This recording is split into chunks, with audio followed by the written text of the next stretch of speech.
I've been driving the 6 a.m. elementary route for 11 years. Same road, same stops, same kids. You get to know the families. You know which mum always waves from the porch and which dad is still in his bathrobe. You know which kids are going to be late and which ones are standing at the curb 5 minutes early with their backpacks already zipped.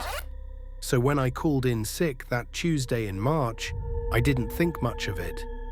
I had a fever and my supervisor said no problem, he'd get a sub. I went back to bed.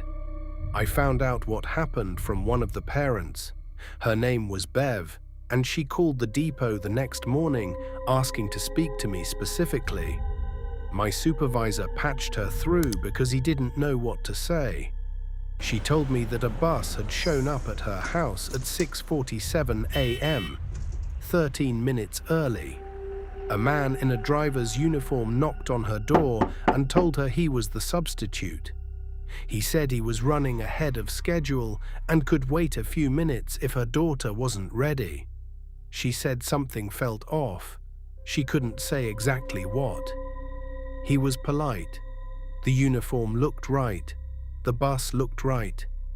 He knew the route number. He knew her daughter's name. He said he'd been briefed by the depot. But she told him no, she'd drive her daughter herself, and he nodded and went back to the bus. She watched him from the window. He sat in the driver's seat for a full 3 minutes without moving. Then he drove away. At 7 a.m. sharp, my bus showed up. My actual bus, driven by the depot's backup driver with all the other kids already on board. The backup driver had no idea what Bev was talking about when she mentioned the substitute. There was no substitute. My supervisor hadn't arranged one. He'd decided the route could run a day without me. Bev called the police. They found the bus parked on a service road behind the water treatment plant 2 towns over. It was an old decommissioned school bus, painted the right color, with a fake route number on the side. Someone had spent months making it look real. The bus was empty. There were no kids on it. But in the footwell behind the driver's seat, police found a backpack.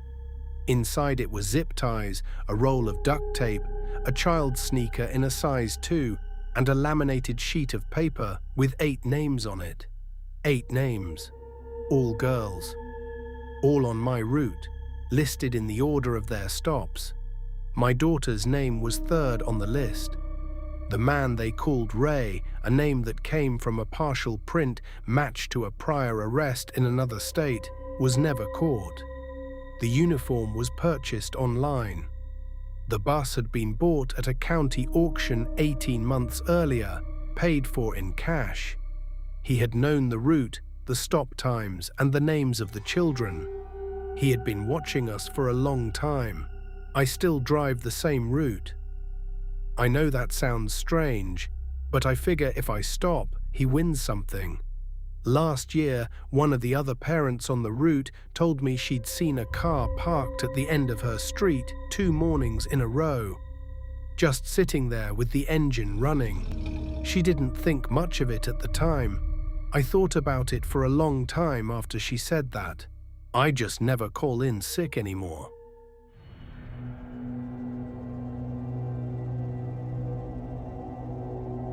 I drive the overnight city route, the 11:47 p.m. out of Central Station, last run of the night. Most nights it's quiet. A few people coming off late shifts, a couple of drunks, the occasional person who just needs somewhere warm to sit for a while. I don't ask questions. I just drive. This was a Wednesday in November, maybe 2 years ago now. I remember it was cold enough that the windows were fogging up on the inside. She boarded at Central, paid cash, didn't look at me, went straight to seat 7, middle of the bus, window side. I noticed her because she was young, maybe mid-20s, and she was wearing a summer dress in November. No coat, no bag, just the dress and a pair of sandals. I thought about saying something, but the doors were already closing, and it wasn't my business. The route takes about 45 minutes end to end. I had 4 other passengers that night. I dropped the first one at Elm and 9th, the second at the rail crossing on Dunmore, the third and fourth together at the industrial park on the south side. That left her. I checked the mirror at the industrial park stop. She was still in seat 7, looking out the window. I pulled back onto the road. The next stop was the terminus, end of the line, a dead-end loop behind the old freight depot. Nobody ever boards there. It's just where I turn the bus around. I pulled into the loop and stopped the bus, cut the engine, called back that this was the last stop. Nothing. I turned around in my seat. The bus was empty. Seat 7 was empty. The back door was closed. I have a sensor that beeps when the back door opens. It hadn't beeped once since Central Station. The front door had only opened at the 3 stops where I'd let passengers off. She hadn't been near the front door. I sat there for a minute. Then I got up and walked the aisle. Empty. I checked the toilet cubicle at the back. Empty. I stood at seat 7 and put my hand on it. It was warm. I filed an incident report when I got back to the depot. My supervisor looked at the CCTV footage with me. She boarded at Central, clear as day. She sat in seat 7. You can see her in the footage for the whole route, right up until the industrial park stop. Then the camera angle shifts as I pull away from the curb, and when it settles again, seat 7 is empty. No one got off. The doors didn't open. She was just gone. My supervisor said it was probably a camera glitch. He filed it under equipment malfunction, and that was that. 3 weeks later, I was at the depot early, waiting for my shift to start, and I was looking at the notice board by the locker room. There's always a few missing persons flyers up there, put out by the transit authority as a community thing. I'd walked past them 100 times without really looking. I looked that morning. She was on the 3rd flyer from the left. Same face, same dress. Reported missing 6 months before that Wednesday in November. Last seen boarding the 11:47 p.m. at Central Station. My route, my bus. 6 months before I ever saw her. I took the flyer down and I've kept it. I don't know why. I just felt like someone should. Sometimes on the late run, when the bus is mostly empty and the road is dark and the heaters are going, I check the mirror at seat 7 more than I need to. I tell myself it's habit. I tell myself it's nothing. The seat is always empty, but I still check.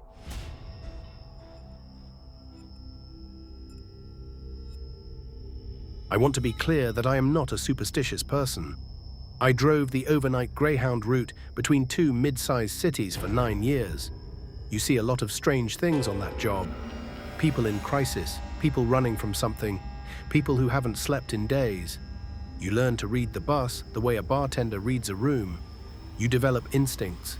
My instincts told me something was wrong with the man in row 14 about 40 minutes outside of the city. He'd boarded at the last stop before the highway stretch, paid cash, took the window seat in row 14, which put him directly in my rearview mirror. I noticed him because he didn't settle. Most passengers, once they're on the highway, they put their head back or look at their phone. He sat completely upright, both hands flat on his thighs, staring straight ahead. I watched him in the mirror on and off for the next hour. He didn't move. Not once. Didn't shift his weight, didn't look out the window, didn't blink that I could see. Just sat there, rigid, staring at the back of the seat in front of him. Around 2 a.m. I pulled into the rest stop at mile marker 74, mandatory break, 20 minutes. I made the announcement. Most of the 12 passengers got up and shuffled off. The man in row 14 didn't move. I walked back to check on him. Standard procedure for anyone who doesn't respond to the announcement. Up close, he looked worse than I'd thought. His face was the color of old wax. There was dried blood on his collar, just a small amount, like from a cut on his neck. His eyes were open and fixed on the seat back in front of him. I said his name, which I'd gotten from the ticket. I put my hand on his shoulder. He was cold, not the cold of someone who'd fallen asleep in an air-conditioned bus. The cold of something else. I called 911 from the rest stop.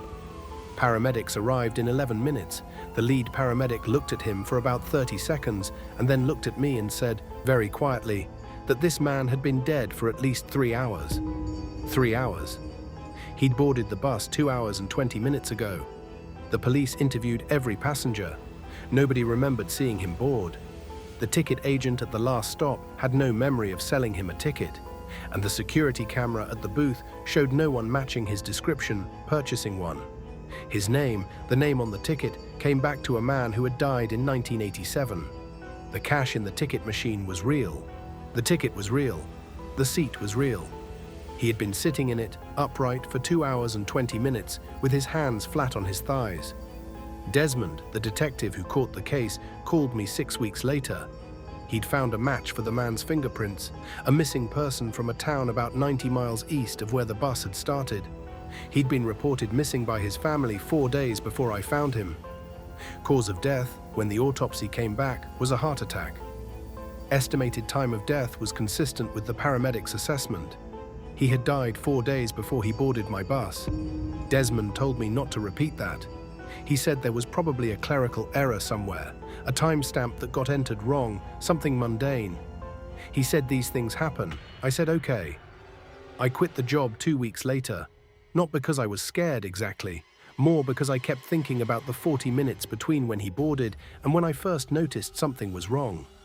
40 minutes where he was just sitting there in row 14, upright, hands on his thighs, staring straight ahead. And I hadn't noticed. I keep wondering what else I might have missed over 9 years on that route. How many times I looked in the rearview mirror and saw exactly what I expected to see, and never looked any closer.